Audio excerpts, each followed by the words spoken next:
tal, amigos? ¿Cómo están? Muy buenas noches. Yo soy Esdras Chabot y esto es Dinero y Poder. Este 2015 se realizaron elecciones para renovar diputados federales, 9 gubernaturas, alcaldías y diputados locales.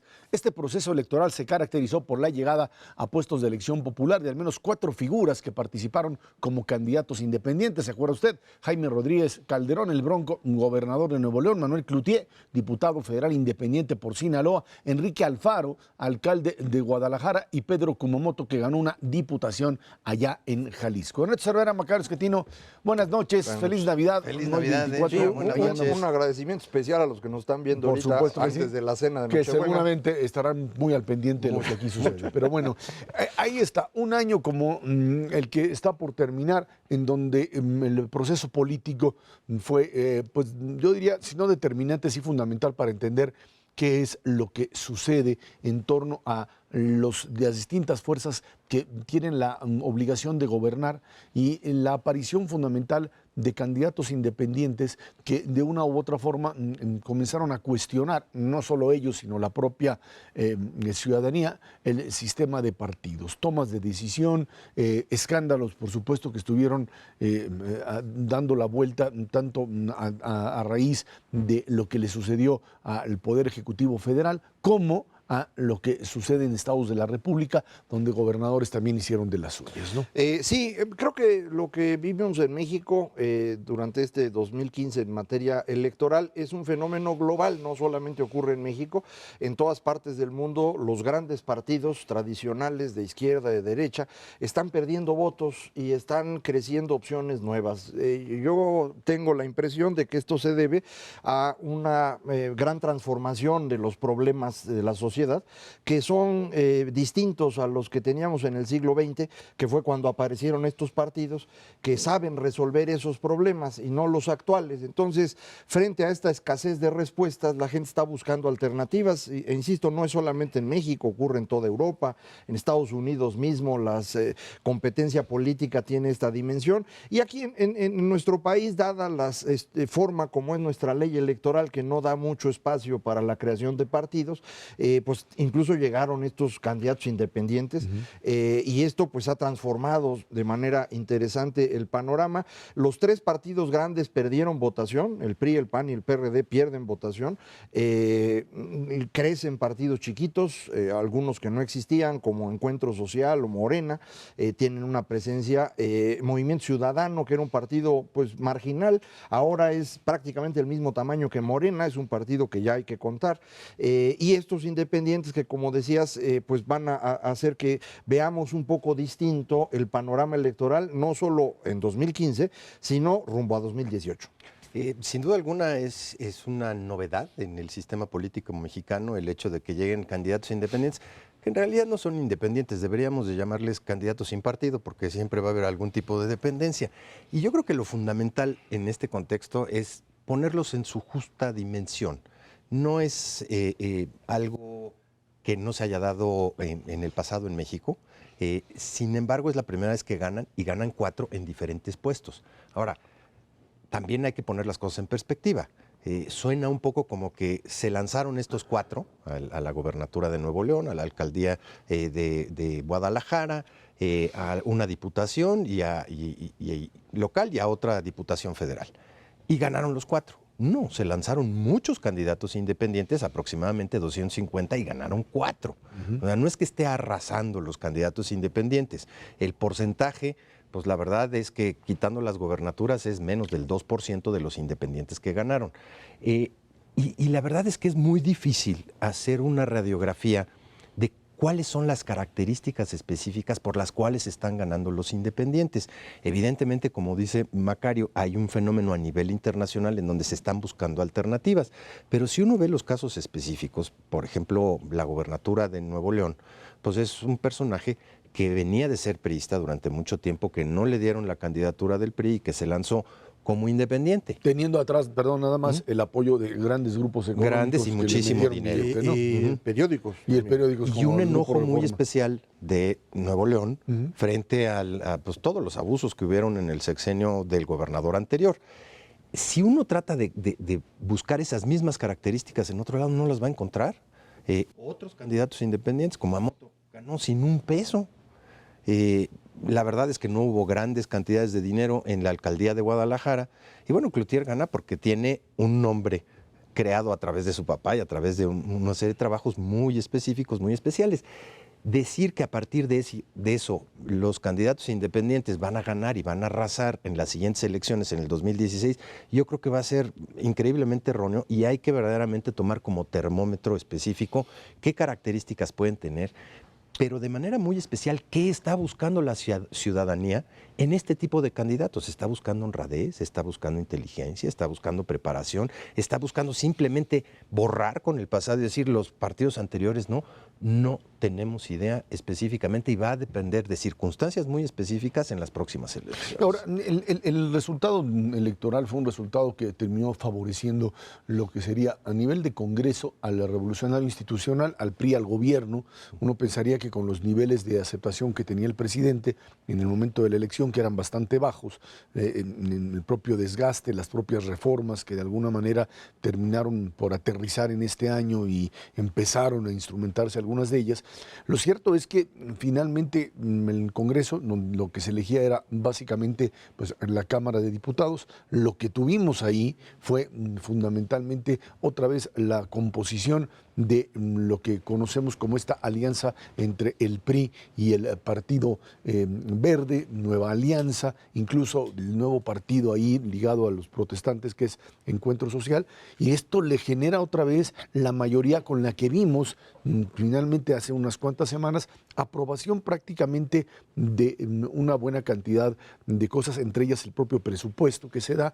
La verdad es que, aunque es cierto que hay una mayor competencia dentro de la Cámara de Diputados, mayor confrontación de grupos.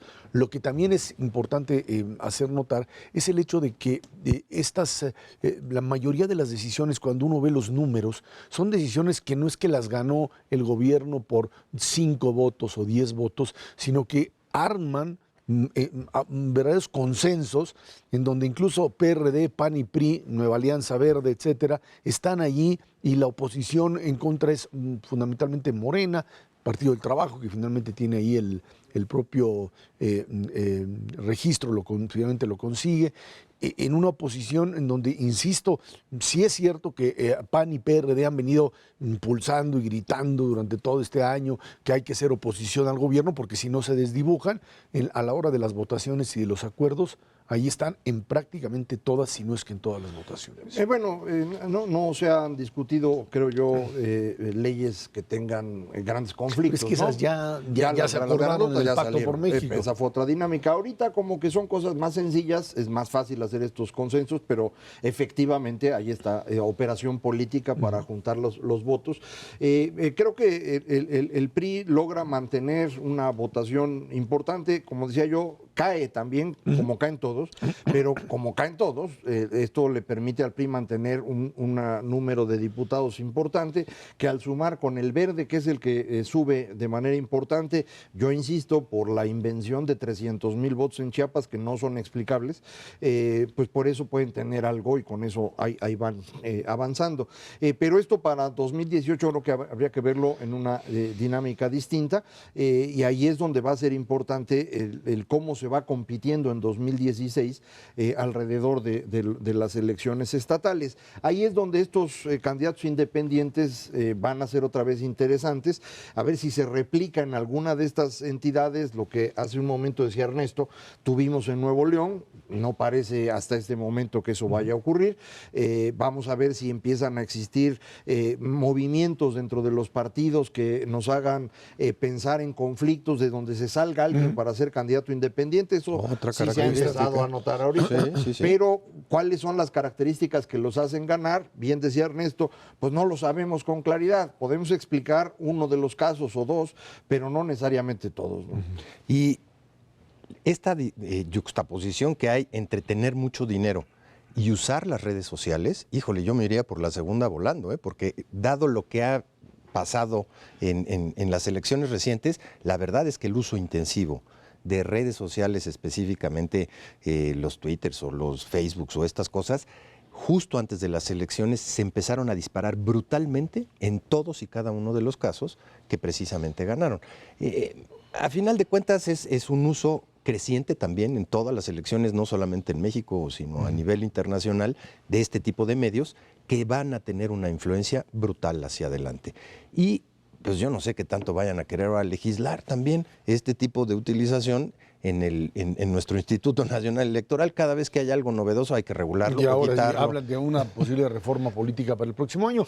Yo creo que también habría que destacar finalmente la formación de Morena. Creo que el otro elemento en la elección de este 2015 que está por terminar es el partido de López Obrador, el partido del caudillo, que tiene la posibilidad, primero, por supuesto, de ganar un 9%, 8-9% de la votación. Alguien decía no es gran cosa. A nivel nacional. A nivel nacional. Pero yo creo que el fenómeno más importante para Morena no fue ganar el 9%, sino provocar de una o de otra manera, queriéndolo o no, una fractura dentro del Partido de la Revolución Democrática, que pues tuvo un resultado malo, como todos, pero que generó internamente un verdadero desastre en términos de lo que representa un partido político. Hoy se fueron a buscar el candidato externo para la presidencia del partido en Agustín Basabe. Internamente están todavía discutiendo que si alianzas sí, alianzas no, en un fenómeno muy claro de descomposición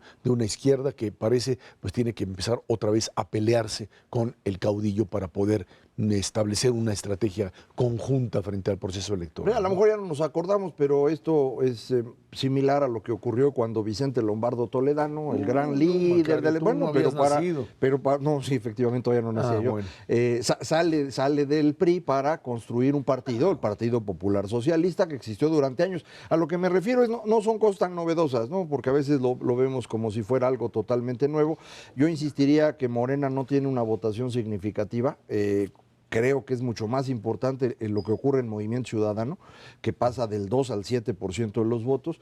En cambio, creo yo que lo que tiene Morena es el 9-10% del voto que Andrés Manuel López Obrador traía desde siempre y que le añadía a su coalición de izquierda, y por eso llegaban al 30-32 y podía pelear la presidencia. No sé si para 2018 pueda hacer lo mismo, porque necesitaría que otra vez la izquierda vaya con él, y no me queda claro que esto ocurra. Efectivamente puso al PRD en serios aprietos, pero yo no sé si en el PRD van a tener la indignidad, déjame decirlo así, de después de esto irle a pedir que vuelva a ser su candidato. No lo sé. Movimiento Ciudadano, con su dinámica nueva, podría ser el partido a través del cual algún candidato independiente compita por la elección presidencial. Entonces, como que es una dinámica diferente. Ahora, ahí habría nada más, Ernesto, que añadir el tema de la Ciudad de México, en donde ahí sí la influencia de Morena como es muy fuerte. Le rompe, digamos, la estructura o el proyecto de gobierno al propio Mancera, ¿no? Sí, a Mancera y al PRD. No tenían lo que quieran hacer, digamos. Yo creo que a través del tiempo vamos a hacer una justa dimensión del sacrificio que hizo el PRD en términos de su propia estructura, de su propia viabilidad como partido hacia adelante, por aprobar las reformas estructurales de este país. A mí sí me pareció una actitud muy responsable, muy seria para con este país, que un partido que siempre votó no, que siempre dijo no voy a ni siquiera discutir este tipo de reformas estructurales, le haya entrado a la discusión, haya firmado junto con el PRI, junto con el PAN, estas reformas estructurales para bien del país en el mediano y largo plazo. Y pues sí, cometieron errores políticos muy específicos que los han llevado al borde, pero pues del colapso como partido, pero sin duda alguna la responsabilidad que mostraron esos dirigentes que hoy son vituperados por la propia izquierda para aprobar esas reformas estructurales fundamentales para el Finalmente, país. perdón, en el Partido Acción Nacional, el tema de la confrontación entre pues, lo que sería Madero, Gustavo Madero, y los grupos calderonistas, la aparición de Margarita Zavala, también le da una dimensión distinta al propio partido. Sí, antes de eso, nada más decir que el no se lo llevó López Obrador a su partido, porque ahora dicen que no hasta lo que ellos habían propuesto, pero bueno, efectivamente en Acción Nacional el conflicto entre Calderón y el grupo de Madero lo que permitió es el crecimiento de un nuevo líder que se llama Ricardo Anaya, que hoy tiene el control del partido y a quien yo le veo grandes posibilidades de desarrollo en el futuro cercano, que no le veo ni a Madero, ni a Margarita, ni a nadie de esos grupos. Me parece que eso también lo vamos a ir viendo con el tiempo, pero pues todos los partidos están en esta crisis de esta transformación que, insisto, no es nada más de México, es global. Sin duda alguna. Y no olvidemos al PRI. El PRI también tiene su dosis de reestructuración, de ver si va o no va con el verde para las siguientes, qué tanto le suma, qué tanto le resta. Es un pleito de familia en donde la figura de Mario Fabio Beltrones Esa es la única diferencia. Ahí sí hay una figura. Esa es la parte del conflicto familiar, pero bueno, ese es otro problema que tendrán que ver los priistas en su momento. Vámonos a una pausa en este día de Navidad. Vamos a platicar al rato con respecto al tema del presupuesto, lo que finalmente se tuvo que recortar en este difícil 2015. Esto es Dinero y Poder.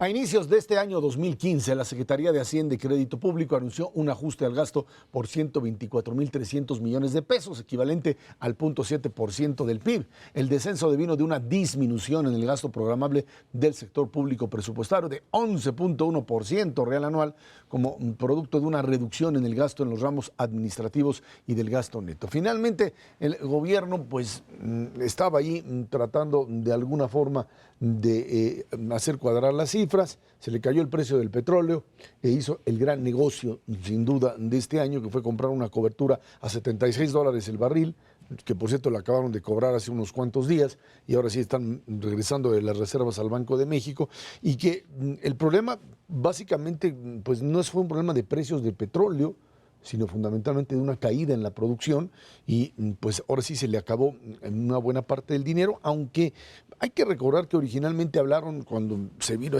toda esta situación de recortes, de presupuesto base cero, y parece que la base cero nunca la encontraron. No, fue definitivamente una finta. Como base 10. A ver, lo primero que hay que ver es cómo se dio este ajuste en términos del año 2015.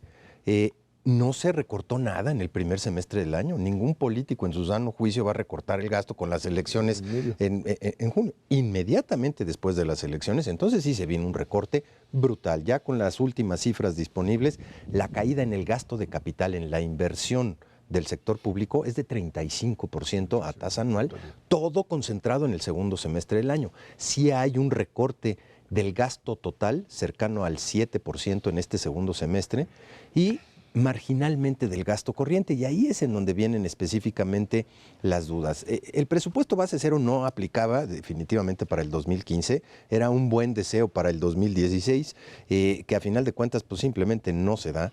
Y el problema de fondo es, si no se hacían estos recortes, dada la contracción de los ingresos públicos, íbamos a incurrir en un déficit brutal. De todas maneras, cerramos este 2015 con un déficit cercano a 3,5% del PIB, déficit económico porque el uso total de recursos públicos es bastante más elevado que eso, pero lo que preocupa, Ezra, en este 2015 es tener un déficit primario, y eso es diferente, es la diferencia entre ingresos y gastos sin pagar intereses, negativo por octavo año consecutivo. Imagínate una familia, tú tienes una deuda, tienes ingresos y tienes gastos familiares. Si tus gastos sin pagar los intereses son siempre mayores que tus ingresos, ¿cuándo vas a pagar la deuda? Pues nunca. Pues eso le ha pasado a nuestro gobierno desde el 2008 a la fecha. Consistentemente hemos tenido un balance primario en este 2015 incluido, que impide que el sector público reduzca su deuda. A ver, lo que está pasando es que ya no alcanza el dinero que tiene el gobierno para las obligaciones que ese mismo gobierno ha contraído, desde asuntos de seguridad pública, asuntos de educación, salud, etcétera. Y en todo esto el gobierno mexicano gasta menos de lo que debería y aún así no le está alcanzando. Hemos tenido a partir de 98 una nueva forma de administrar los recursos en México, que consisten en enviar una cantidad cada vez más importante a las entidades federativas y a los municipios. Que de hecho el petróleo es el gran desastre del petróleo. Pero no mexicano, nada más va el petróleo, ese dinero va también de los impuestos. Pero sí está bien, pero todo lo que era tu ganancia petrolera, tus excedentes petroleros, se regalaste para que la tiraran en gobernadores que se clavaron la No lana. nada más en eso, pero sí. A ver, no es además de eso. Sí. De cualquier manera, lo que ha estado pasando en este último año es que produjimos menos petróleo, el petróleo se vende mucho más barato, y esto debía verse reflejado en una contracción de la economía. Sin embargo, la economía no se contrajo. Esto es algo que creo que vale la pena considerar. A pesar del problema del precio del petróleo y de la producción escasa y de la contracción del gasto del gobierno, la economía alcanzó a crecer 2,5, más o menos, a lo mejor un poquito más. 2.6. Y esto es interesante porque esto significa que hay otras cosas en la economía que se están moviendo fuera del gobierno. Y esto es muy importante para el futuro, porque en México durante muchísimo tiempo, todo el siglo XX, el gobierno era el que determinaba qué pasaba. El gobierno gastaba, la economía crecía y si no, no pasaba nada. Y ahora esto está moviendo un poquito distinto. Creo que empieza a haber un movimiento diferente en la economía que tiene que ver con gastos de consumo que tienen ya su dinámica, una mayor generación de empleos, donde la reforma laboral en parte funciona, no es que todo se explique por ello, pero en parte funciona, una menor inflación que permite que la gente compre más inversiones en telecomunicaciones y en energética, entonces paulatina. Del sector privado, ¿eh? Sí, que todo no son los privado. gobiernos, sí. Además. Y esto es lo que hace una dinámica distinta que es muy interesante. No necesitamos que el gobierno sostenga la economía, como sí lo necesitamos durante todo el siglo XX. Y este cambio de paradigma es el que está haciendo sufrir a muchas personas que creen que seguimos en el siglo XX en un país petrolero con un gobierno grandote y una economía cerrada. Ya no existe eso. Afortunadamente, porque si no nos estaría llevando el tren. Sí, estaría Nos horrible. tenemos que acostumbrar efectivamente a un gobierno que aporta ya relativamente poco al crecimiento de la economía en su conjunto. Y para ponerlo en términos de números, o sea, si tú tienes ingresos totales antes de la debacle petrolera, cercanos a 22% del PIB, sumados el petróleo más los impuestos, con un déficit de 3 podías gastar 25 y 25% del PIB todavía le permitía al gobierno pues más Tener o una menos. participación importante. Bueno, Algunas cosas. túmbale 3 puntos, nada más por la parte petrolera, los ingresos y te vas a 19. Con un déficit de 3 nos tenemos que acostumbrar a un gobierno que en máximo, manteniendo la deuda donde está, puede gastar 22,5% del PIB. Y eso va a ser por una muy buena cantidad de años. No nada más es el 2015 y 2016. Nos tenemos que acostumbrar a una austeridad pública muchísimo más importante de la que finalmente podemos reconocer hacia adelante. ¿Cuál es la otra vía? Pues es la vía demagógica, es decir, vámonos siguiendo gastando con 25 puntos del PIB y que el déficit y la deuda crezcan todos los años. Hay otra vía que creo que sería la ideal y es que pudiéramos incrementar el gasto porque hay cosas que hay que gastar y que tenemos que hacer, pero eso implicaría subir impuestos, ¿no? Y eso es lo que a la raza no le gusta. Pero a ver, otra vez, por ejemplo, en seguridad, México gasta en todo lo que tiene que ver con seguridad y defensa, es decir, la Secretaría de la Defensa, Marina, Procuraduría, Poder Judicial, Policías. todo esto, incluyendo policías, gastamos 1.3 puntos del PIB. Una Insuficiente. economía del tamaño como la nuestra, cualquier país como nosotros, gasta 5 puntos. Entonces luego nos quejamos aquí que la seguridad no funciona. Pues ¿cómo quieren que funcione si no hay ministerios públicos, los que hay no están calificados, no hay policía de investigación? Hace unas semanas vino con nosotros Ope, Alejandro Ope, y eso decía, eso es en lo que hay que invertir. Sí. Bueno, pues hay que meterle dinero. ¿De dónde? Pues hay que pagar más impuestos. La reforma fiscal ha estado teniendo resultados, Sí, se está se han recaudando aumentado. más. Si no es por eso, yo no sé dónde estaríamos. Quebrados. Verdaderamente Entre quebrados. la reforma Pero no es fiscal suficiente. y lo que estamos pagando de impuesto en gasolina, que es un Que es impuesto enorme, que ahorita claro. no se ve Claro, como es impuesto, enorme. pero ya se va a ver claramente en los próximos años, de eso nos estamos financiando. Falta el IVA. Y eso es lo que va a hacer el siguiente gobierno. Este ya no lo va a hacer, pero ese es el camino. creo yo. Irremediablemente en el 2018 vamos a tener que, Otra reforma.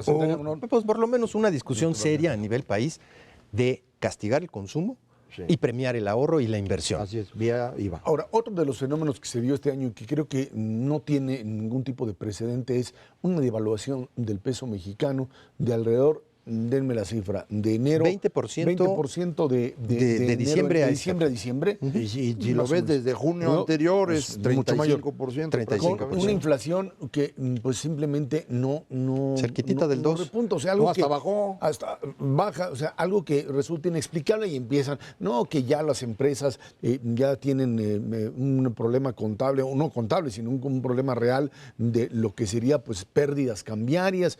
Sin embargo, pues algo pasa, pero nunca habíamos visto una devaluación de ese tamaño sin aumento de precios. Tienes un fenómeno en ese mismo periodo en donde los precios de materias primas que adquieres a nivel internacional no bajaron 20%, bajaron 35%. Y entonces si 40. tú compras esos bienes intermedios, los transformas y sí te sube el precio porque se te devaluó, pero el precio del bien que trajiste bajó más que proporcionalmente, te sale más barato importarlo. ¿Cuáles son los que verdaderamente sufren? Pues son los que traen bienes importados finales, no para transportar. Eso es aproximadamente 18% de las importaciones totales en nuestro país.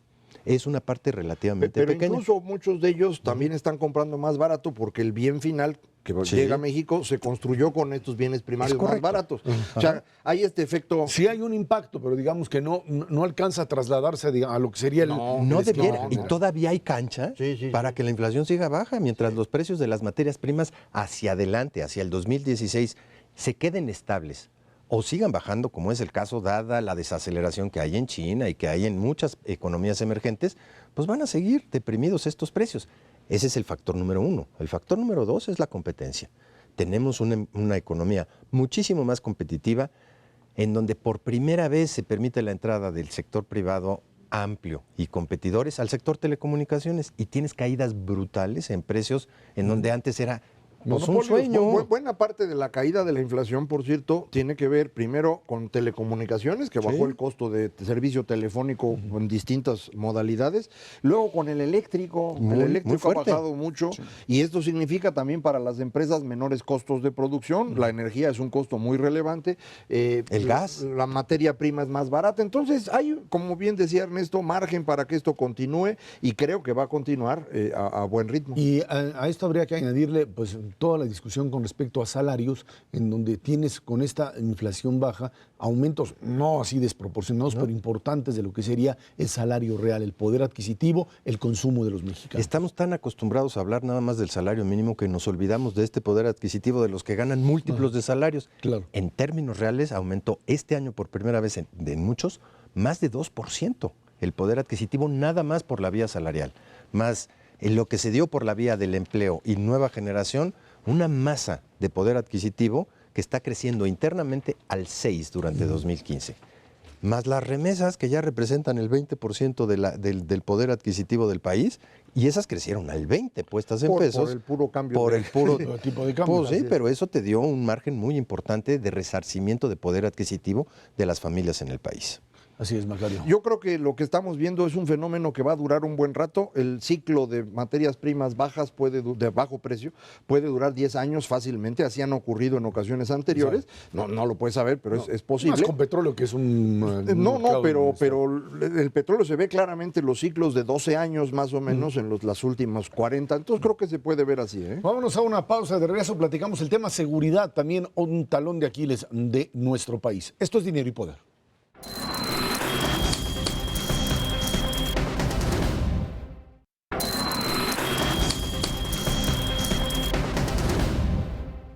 La seguridad en el país es uno de los temas pendientes a pesar de los esfuerzos realizados por el gobierno federal para contener al crimen organizado. A finales de febrero fue detenido Servando Gómez La Tuta, en ese momento el criminal más buscado del país, lo que significó un triunfo para el gobierno federal. Sin embargo, lo avanzado en el combate contra el crimen organizado, pues si no se vino para abajo, por lo menos sí se dañó seriamente con la fuga del Chapo Guzmán, que quizás es la nota en términos de seguridad más dramática de este año. Combate al crimen organizado, el modelo Michoacán, que finalmente, quitándole poder al gobierno del Estado y manejándose con un comisionado, generó, digamos, resultados, pues si bien no mágicos, no definitivos, sí mejoró sustancialmente los niveles de seguridad en Michoacán. Está el otro tema, el tema de Guerrero, con también la tragedia de los jóvenes de Ayotzinapa, los jóvenes de Iguala, como se les conoce, que pues también terminan siendo masacrados por el crimen organizado. Distintos elementos que están ahí presentes, que hablan de la descomposición todavía fundamentalmente de estructuras estatales, o sea, de elementos de seguridad, tanto en Michoacán como en propio Guerrero, y la fuga del Chapo Guzmán, que representó, pues digamos, la gran debacle de las prisiones de alta seguridad. Ya lo habíamos visto fugarse de Puente Grande, Puerta Grande, como le decían, allá en Jalisco, y ahora lo vuelve a hacer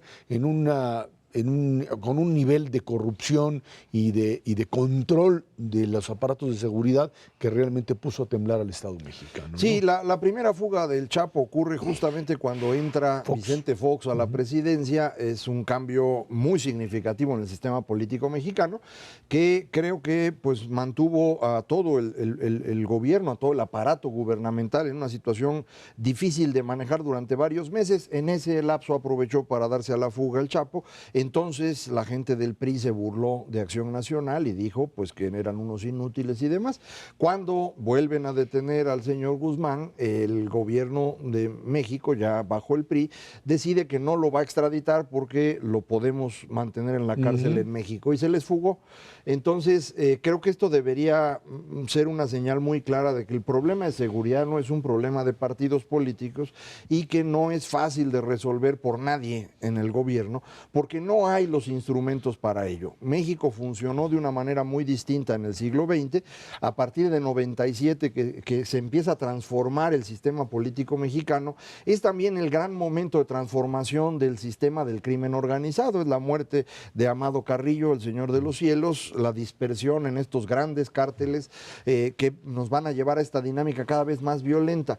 Muchas personas creen que esto se podría resolver que con la legalización de la marihuana, que con generación de empleos, pero no, este es un fenómeno que tiene muchos elementos y uno de ellos muy importante tiene que ver con la capacidad del Estado para imponerse sobre los demás actores, sobre todo los actores violentos. Ahí no tenemos esa capacidad, no se requería anteriormente porque todo el Estado funcionaba de la misma manera. Ahora sí se necesita, no tenemos a los policías adecuados, no tenemos las estructuras adecuadas, no hay el gasto suficiente, pero también tenemos una muy mala costumbre nacional que es que no nos interesa la ley. A los mexicanos no nos gusta la ley, queremos que haya ley pero para los demás, no para nosotros.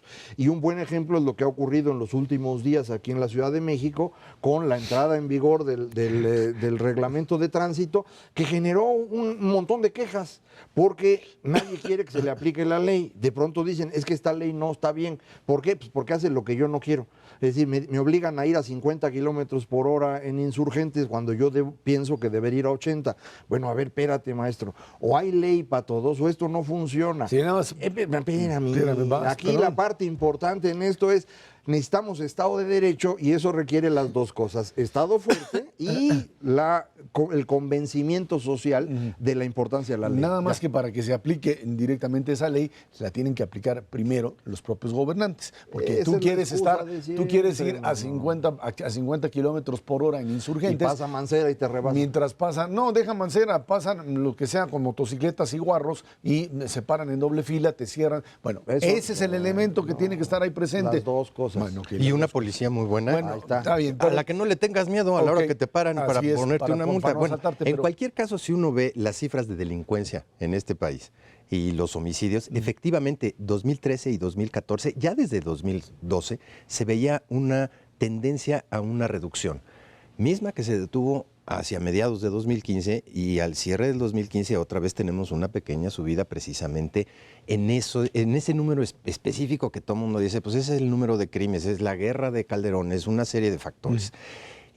La verdad de las cosas es, si uno ve específicamente por qué se disminuyó esa tasa de homicidios por cada 100,000 habitantes vinculados al crimen organizado, pues tiene que ver con lo que pasó en Tijuana, con lo que pasó en Ciudad Juárez, en lugares muy específicos, lo que pasó en Morelia, pero quitando esos 3 lugares en específico, la verdad es que no se ha descendido de manera muy importante esa tasa de homicidios y al contrario, hay entidades federativas en donde ha aumentado y de manera muy importante. El caso de Tamaulipas, el caso de Guerrero, el caso de Oaxaca, de Chiapas, sigue desbordado el problema sin control.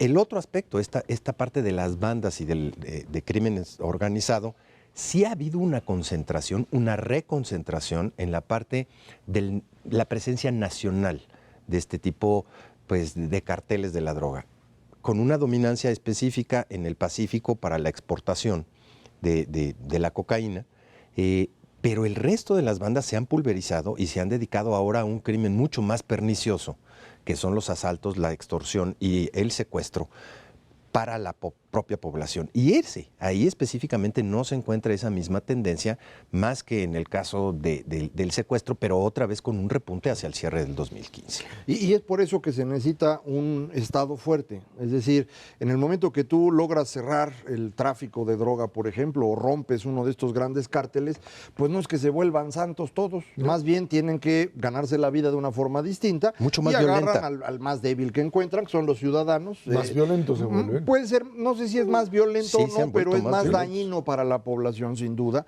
Secuestros, asesinatos, el derecho de piso, la extorsión.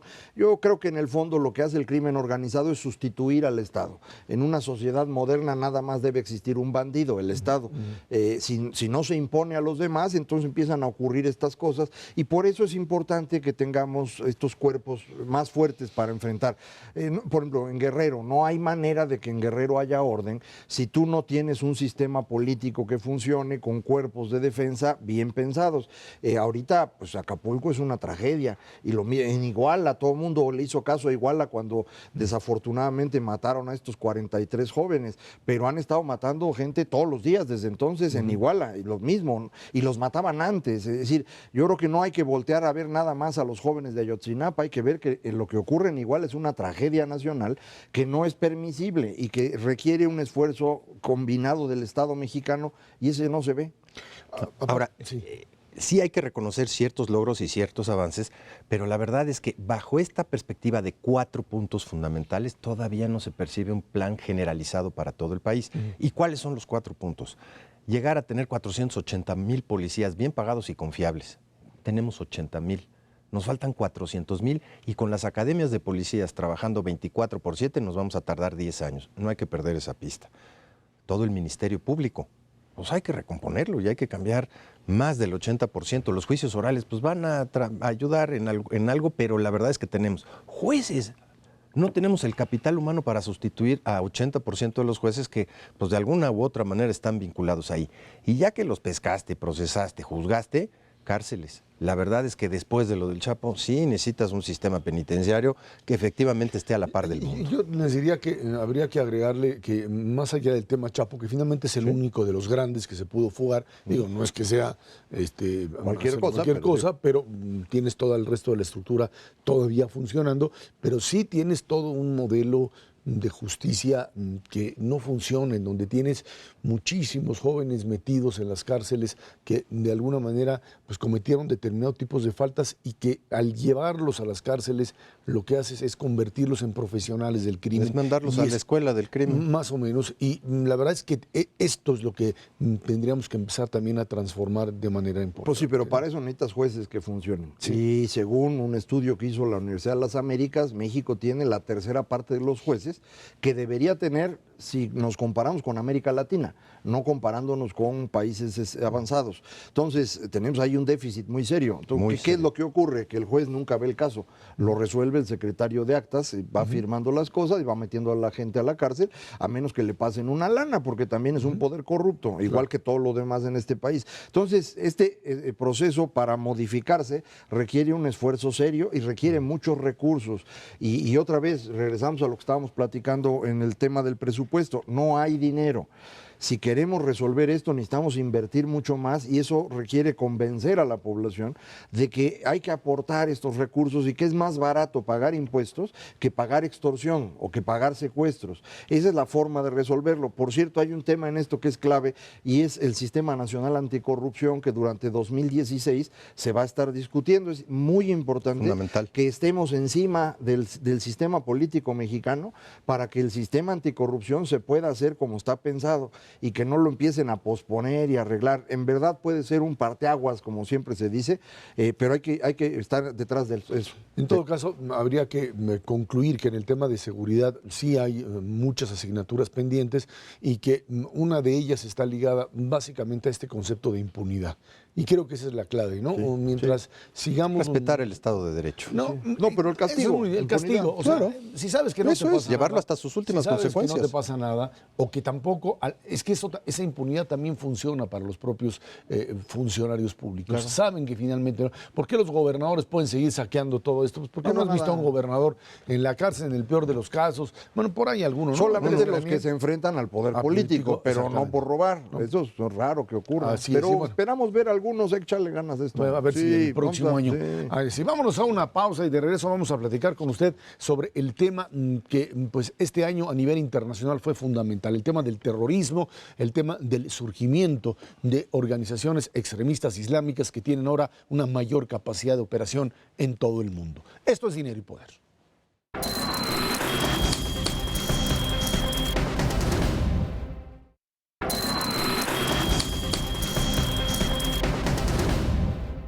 El viernes 13 de noviembre, París fue víctima de una serie de atentados perpetrados por el Estado Islámico que dejaron al menos 130 personas fallecidas de diversas nacionalidades. Los países que integran ahora la coalición que pues, pretende terminar con este grupo terrorista fueron sorprendidas por estos ataques. En respuesta, Francia incrementó los bombardeos contra el Estado Islámico allá en Siria.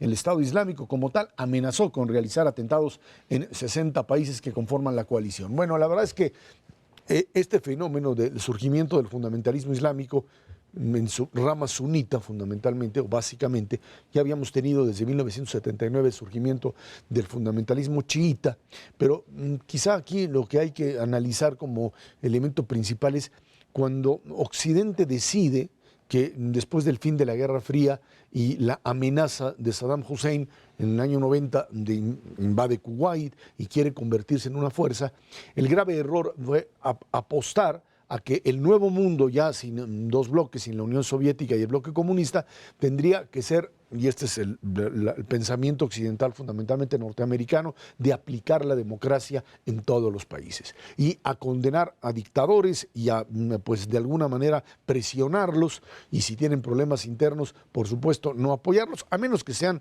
totalmente leales a Estados Unidos, como sucede con Arabia Saudita en algunos casos. Pero bueno, ¿esto qué generó?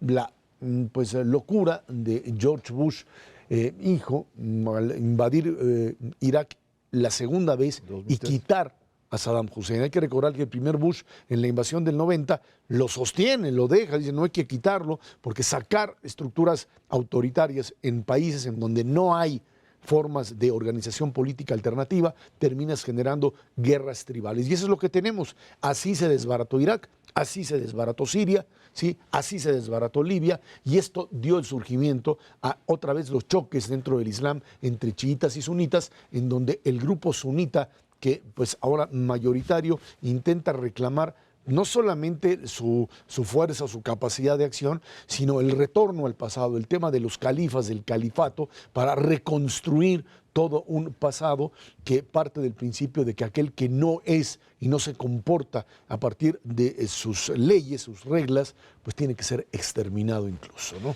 Sí, creo que lo que estamos viendo en Medio Oriente en particular es precisamente la dificultad de construir estados.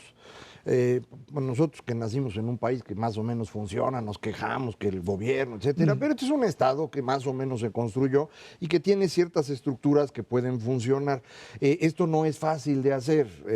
Los países que están en Medio Oriente, buena parte de ellos fueron inventados después de la Primera Guerra Mundial, cuando cae el Imperio Otomano, y fueron creadas las naciones que están ahí siguiendo una línea tribal, vamos a decirlo de esa manera, en donde a una familia se le da la posibilidad de controlar cierta zona. Esa es la razón por la cual Arabia Saudita se llama así, porque es la familia Saud, que es la que se quedó controlando toda esa región. La parte que se le deja a lo que originalmente era Irak, Siria y Jordania, que eran un solo país, acaba convirtiéndose en varios países que no todos logran mantener su funcionamiento, y entonces dependes de hombres fuertes para funcionar. Los hombres fuertes relevantes consideran el Shah en Irán, que es el que es destruido por el fundamentalismo chiita al que tú te referías hace ratito. Luego está en Irak alguien como Saddam Hussein, el tigre de Damasco, como el león de Damasco, como se llamaba el padre del actual presidente. En Egipto incluso. En Egipto tenías a los militares que se fueron sustituyendo, pero más o menos era estable. Nasser era el primero, y en Libia incluso. Todo esto lo acabamos de destruir en los últimos 10, 15 años. Nosotros no, pero bueno, se destruyó por Occidente. Y lo que tenemos ahora es una cosa espantosa, porque no hay manera de controlar esa región, y ese es el espacio en el cual estos señores quieren construir su califato. Los califatos terminaron precisamente con el Imperio Otomano. Entonces quieren regresar a esto, y en el califato, bueno, pues se aplica la ley fundamental del Corán, la Sharia, y esto, pues para todos los que no somos musulmanes, pues no sería muy propicio, digámoslo, ¿no? Entonces, ese es el problema, y esto no se puede resolver nada más aventando bombas. Creo que es importante aventarlas también, pero se necesitan una serie de estrategias que te permitan hacer estados en esas regiones que no necesariamente van a ser estados occidentales, y esa es la parte que luego no entienden los líderes occidentales. Ahora, evidentemente este tipo de ataques indigna y une a todos los países de Occidente, pero posteriormente uno se da cuenta que antes de estos ataques, la verdad es que actúan totalmente de manera descoordinada. Y si uno hace un análisis de cuántos de esa coalición de 60 países apoyaban a los sunitas y cuántos apoyaban a los chiitas, y la verdad es que es un desbarajuste, y cada quien apoya al grupo que le da la gana cuando le da la gana. Inclusive los rusos pueden apoyar a facciones completamente diferentes en momentos diferentes. Eso es lo que no se puede también, estar teniendo este tipo de injerencias en donde los propios países que supuestamente están unidos en contra, hoy me queda claro, del Estado Islámico, hasta hace unas cuantas semanas operaban de manera completamente diferente. Sí tiene que tener una lógica mucho más racional que vaya desde los recursos específicos que van a apoyar diferentes tipos al interior de cada uno de esos países. Las consecuencias son terribles, digo, lo estamos viendo como un resurgimiento de esta ultraderecha en muchísimos de los países de Occidente, en el propio Estados Unidos.